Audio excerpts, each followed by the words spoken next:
Fala galera, beleza? Faz muito tempo que eu não venho aqui no canal pra gente conversar sobre cinema. Eu tava com muita saudade desses nossos bate-papos de cinema e que infelizmente aí durante a quarentena aconteceram muito pouco, né?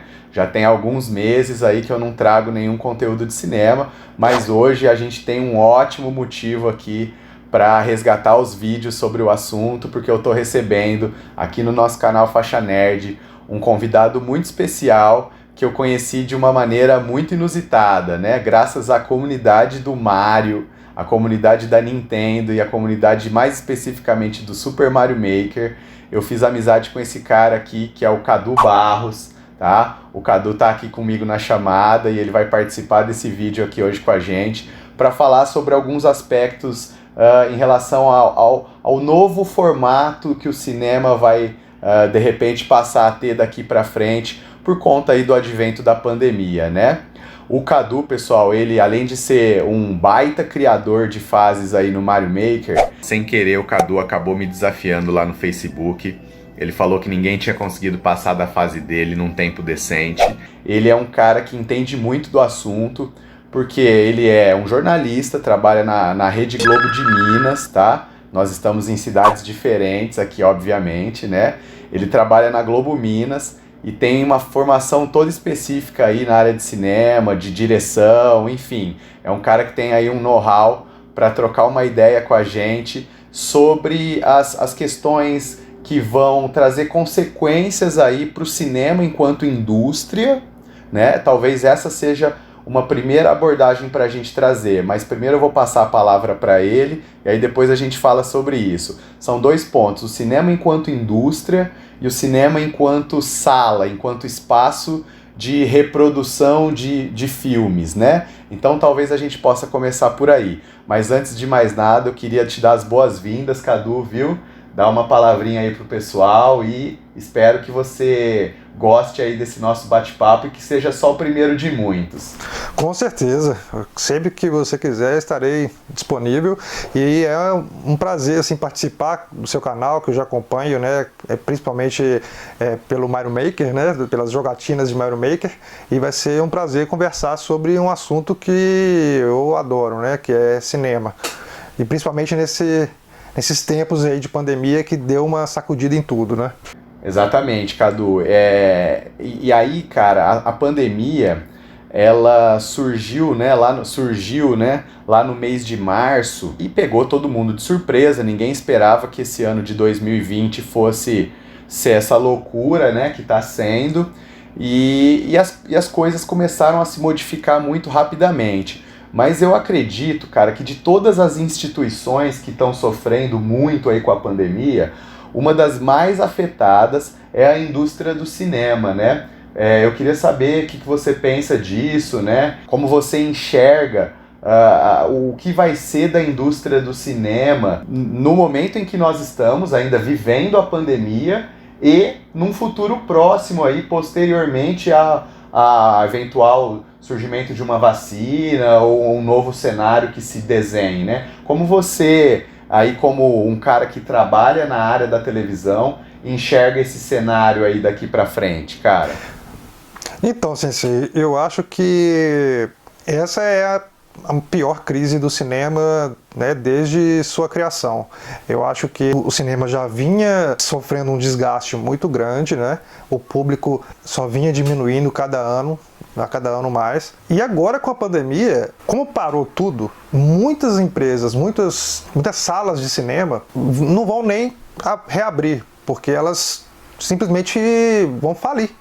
Principalmente os cinemas de cidades pequenas, cidades do interior, porque esses grandes complexos, eu acho que eles conseguem se manter por um pouco mais de tempo nessa situação que a gente está. Mas os cinemas de cidades pequenas, esses aí que já vivem numa situação muito peculiar, que eles têm muito menos condição de se manter, esses aí é que vão sofrer mais. Por que eu digo isso? Porque algumas cidades estão vendo, né, essa reabertura dos cinemas, mas não são todas as cidades, nem a maioria, e mesmo assim elas estão reabrindo sem ter novos filmes para exibir. Por quê? Porque os estúdios de cinema, principalmente de Hollywood, eles resolveram adiar todos os filmes de 2020 para 2021. Os cinemas que estão reabrindo, eles não estão reabrindo com a capacidade máxima permitida. A média é de 50%. E mesmo assim, igual a gente está falando, são poucos os cinemas que estão reabrindo. E aí os estúdios, eles querem lucro, né? Isso aí é uma indústria, né? O cinema é uma indústria e os grandes estúdios querem lucro. Então, para eles, não é viável lançar um filme que custou 200 milhões de dólares para ser feito numa época em que as salas de cinemas vão ficar vazias. Não só pela capacidade reduzida, mas pelo medo da população de ficar num ambiente fechado com ar-condicionado e com outras pessoas junto. Sendo que tem ainda um outro fator, que é a questão de poder ou não consumir alimentos e bebidas dentro do cinema neste momento, porque piora a questão da transmissão, né? Isso acentua ainda mais a transmissão do vírus. E tem um grande problema aí, porque as redes de cinema, o maior lucro delas, a gente acha que é da bilheteria, mas não é da bilheteria, é da venda de pipoca. Pipoca e refrigerante. É da Bomboniere, né? Da antiga Bomboniere. Exatamente. Então, para eles, reabrir o cinema e não reabrir a Bomboniere não é tão lucrativo para eles também. Então ainda tem essa questão, não só de ter uma capacidade reduzida e ainda ter que limitar ou não, né, o consumo de alimentos. E isso está gerando uma crise não só nas redes de cinema, mas também nos estúdios, né? Porque alguns estúdios que resolveram apostar e arriscar lançar filmes nessa época estão se dando mal. A Warner, ela lançou um novo filme do Christopher Nolan, que é o Tenet, nos Estados Unidos, na China e em alguns países da Europa. E foi um fracasso. O filme custou 200 milhões e até agora arrecadou 300 milhões, sendo que metade desse valor vai para as redes de cinema, né? E só metade fica com o estúdio. E ainda tem o custo de marketing, que costuma ser quase que o mesmo custo do próprio filme. Então o prejuízo que esse filme do Christopher Nolan, que tinha um potencial enorme para ser um grande sucesso, está gerando, isso está assustando todo mundo, está assustando a indústria. Então todos os grandes filmes que estavam programados para estrear nesse ano foram adiados para 2021. E alguns filmes que já estavam sendo rodados, no caso do novo filme do Batman, ele paralisou, né, as filmagens. Alguns filmes, como o Batman, eles paralisaram as filmagens por uns meses e agora estão voltando, mas com uma série de restrições, né, obviamente, na maneira de se fazer o cinema. Então, os estúdios eles estão tendo prejuízo não só pela essa questão da exibição, de não ter onde exibir ou de exibir num período super sensível e acabar afetando a bilheteria, como foi no caso do Tenet, e também na questão da própria produção do filme, porque agora a estrutura que é necessária para fazer uma filmagem, para realizar uma filmagem, é muito maior e muito mais delicada, muito mais demorada para se fazer. Então uma cena que demorava 1 hora, 2 horas, 3 horas para ser feito, agora fica um dia inteiro para fazer. Então, assim, isso encarece muito a produção, é mais prejuízo ainda para os cinemas. Então, a indústria está tendo uma crise, assim, sem precedentes, em todos os sentidos. Então, eu estava aqui escutando você pontuar aí, né, os aspectos todos que vão ser abalados aí nessa estrutura do cinema, né? E raciocinando que esses efeitos da pandemia, eles meio que vão funcionar num processo de bola de neve. Porque veja só, Cadu, você mesmo disse, né? Vários filmes foram adiados, né, para o lançamento em 2021. Por quê? Porque se eles fossem lançados agora, eles não teriam público. E aí, com isso, não pagariam sequer as próprias custas da produção, certo? Porém, ao adiar os filmes para 2021, subentende-se que as salas de cinema obrigatoriamente terão que sobreviver de alguma maneira até 2021, mas isso não vai acontecer. Ou seja, pode ser que lá em 2021, quando esses filmes venham de fato a estrear, a gente tem uma quantidade muito menor de salas de cinema disponíveis para exibi-los, de modo que a receita não atinja nem perto do que ela poderia atingir numa situação normal, né? É um processo que vai em bola de neve, e quanto mais tempo a pandemia durar, né? Me parece que quanto mais tempo a pandemia durar, a gente está vendo aí mundo afora, os países entrando já em segunda onda, né? Os cinemas desses países provavelmente serão fechados novamente, se de fato essa segunda onda se concretizar, né? O Brasil ainda estava vivendo a primeira onda, então pode ser que a gente ainda passe por coisas mais para frente. Eu estou muito temeroso de tentar vislumbrar aí um futuro para salas de cinema. Até mesmo, eu não sei como funciona o respaldo que essas grandes multinacionais do cinema dão para salas, né? Mas me parece ser inviável do ponto de vista comercial que uma sala de cinema se sustente fechada por um ano. Daqui a pouco a gente vai estar completando um ano de salas de cinema fechadas aqui no nosso país. Aqui em Ribeirão Preto, né, que é a minha cidade, as salas de cinema estão reabrindo hoje, tá? Mas quem em sã consciência, como você falou, tem coragem de enfrentar, né, uma sala de cinema fechada, com ar-condicionado, tendo que usar máscaras e não podendo comer a sua pipoquinha?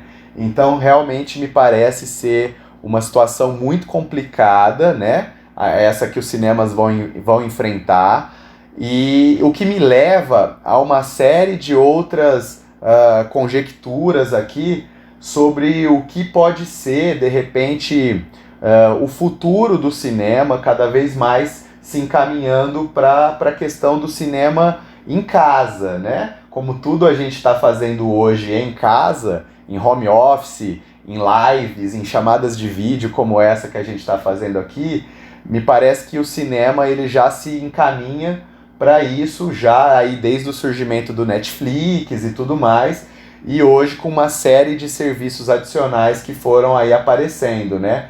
Você que trabalha numa empresa que é de televisão, né? Ou seja, a própria televisão em si sofre muito hoje com a concorrência da internet, né? O que você pensa do surgimento desses tantos e tantos canais de streaming aí que surgiram nos últimos meses e nos últimos anos, desde o Netflix, e como você acha que isso pode, de alguma maneira, reconfigurar todo esse cenário aí do cinema durante e pós a pandemia?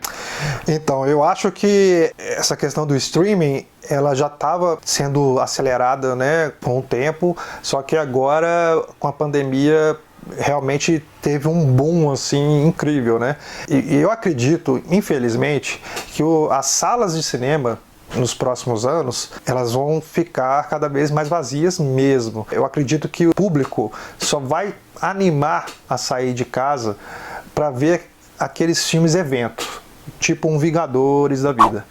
Eu acho que, infelizmente, isso eu digo com uma dor no coração, a sala de cinema não vai ser mais uma prioridade, não só do público, como também dos estúdios, para a maioria dos filmes, né? Eu acho que já tem muito filme aí sendo lançado diretamente no streaming, e não só filmes menores. Tem muitos filmes importantes de cineastas consagrados e importantíssimos na indústria que estão sendo exibidos exclusivamente no streaming, que é o caso dos filmes da Netflix, né? A maioria deles, por exemplo, o filme do Scorsese, né? O último filme do Scorsese, ele foi exibido apenas em alguns dias nos cinemas dos Estados Unidos, somente para poder entrar no Oscar, porque senão ele não entraria no Oscar. Mas se não fosse isso, se não fosse essa condição, ele não iria para os cinemas, ele iria somente para o streaming.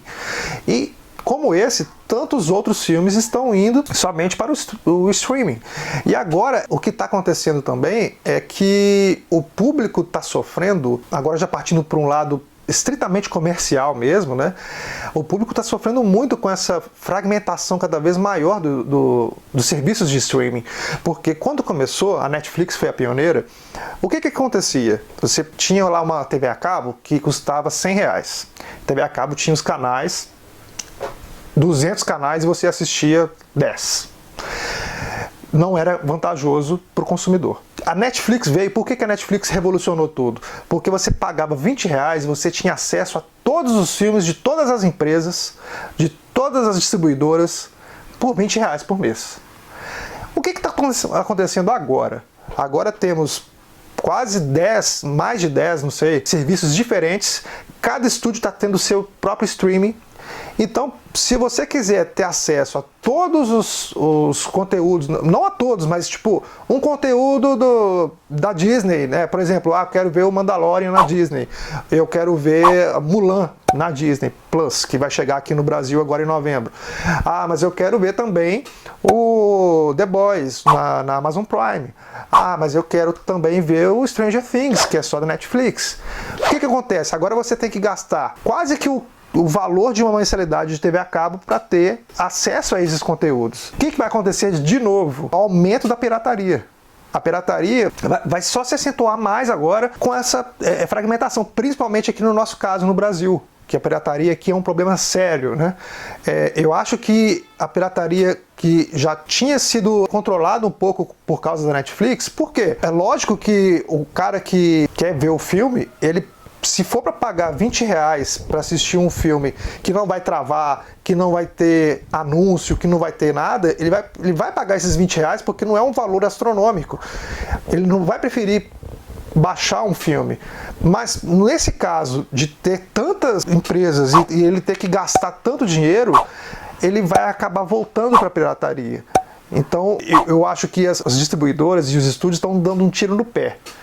Eu acho que, romanticamente falando, se eles tivessem feito um acordo com a Netflix lá atrás, olha, Netflix, a gente vai aumentar a fatia do bolo aí, eu quero aumentar a porcentagem do lucro em cima dos meus conteúdos que você for exibir. Eu acho que isso seria melhor do que o que está acontecendo agora, porque o que vai acontecer é que alguns serviços vão realmente se manter fortes, só que outros não vão ter pique para acompanhar, e essa questão da pirataria vai comprometer muito a questão dos streaming. Mas Cadu, me diga uma coisa em relação à pirataria, aí eu só quero, na verdade, mais saber a sua opinião mesmo. Eu tenho uma vivência aí de viagens que me permitiu já analisar as questões da pirataria no cenário brasileiro, né, que é onde nós moramos e tudo mais, e em cenários internacionais, nos países onde eu já passei. E eu tenho para mim que a cultura da pirataria, lógico, ela é uma cultura global, existe a ideia de querer se dar bem sem gastar nada, ela é uma ideia universal, né?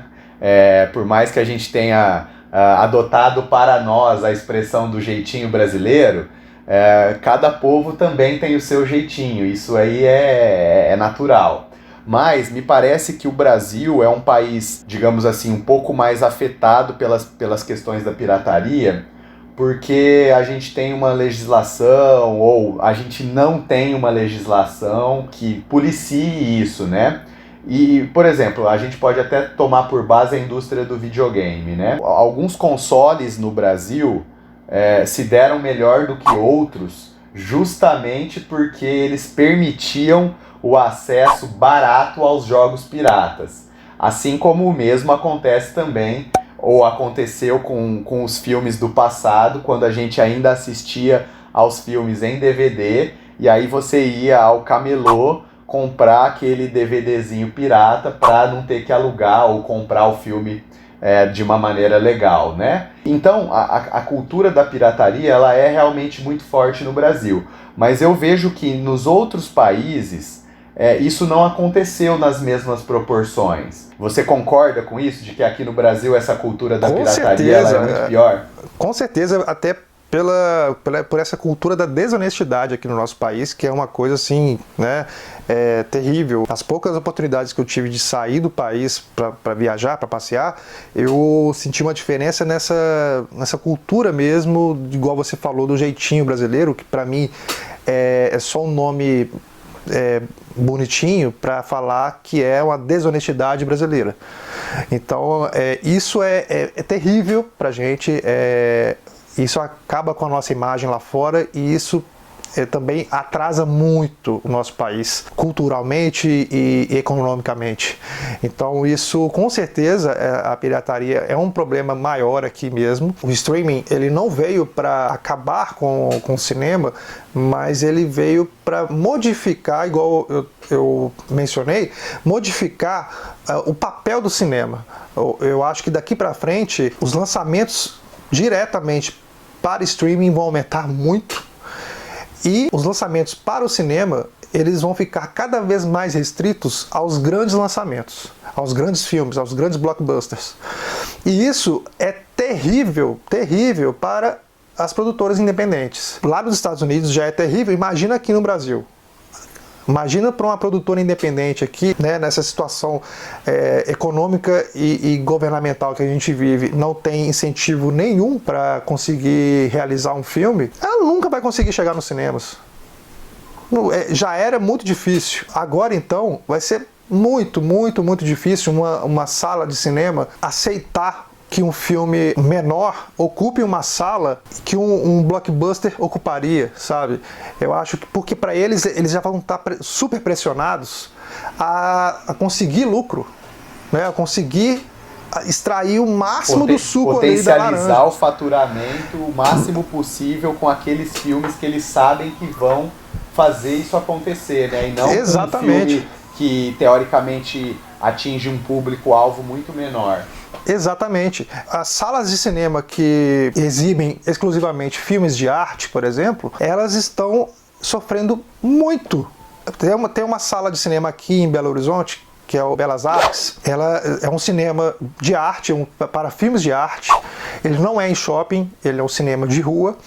E ele está sobrevivendo de doações neste momento, porque ele não está conseguindo se manter. Então eu acho que o que já estava complicadíssimo agora vai piorar de vez. Não, eu concordo, Cadu, eu concordo. E enquanto você ia dizendo aí as questões do streaming, né, como um novo modelo que se posicionou aí como alternativa à televisão a cabo dos anos 90 e até mesmo do começo dos anos 2000, né, foi muito interessante a conta que você fez de que o tanto que a gente já está pagando é praticamente o mesmo valor que a gente pagava de TV a cabo 10 anos atrás, ou 5 anos atrás, ou enfim, até menos tempo do que isso.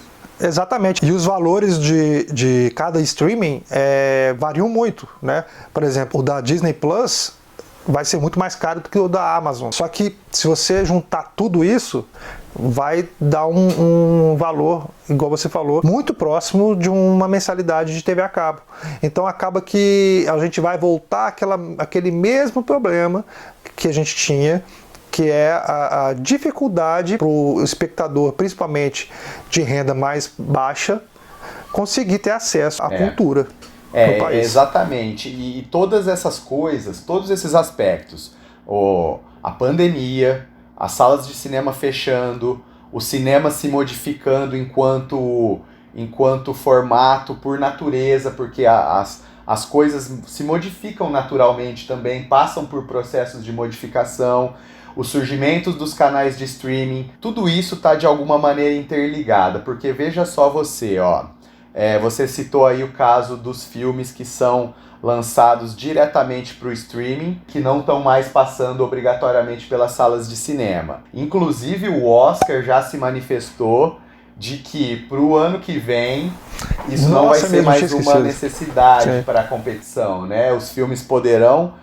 participar do Oscar sem que eles tenham passado necessariamente por uma sala de cinema, o que já é um sinal muito significativo da mudança do pensamento, né? E isso na cabeça do produtor de cinema, daquela pessoa que faz o filme, que quer vender o filme, deve ser um dilema muito grande, porque ele tem que botar na ponta do lápis que se ele solta o filme dele para uma sala de cinema, ele tem 50% da receita somente, ok? É essa conta que a gente já tinha chegado à conclusão.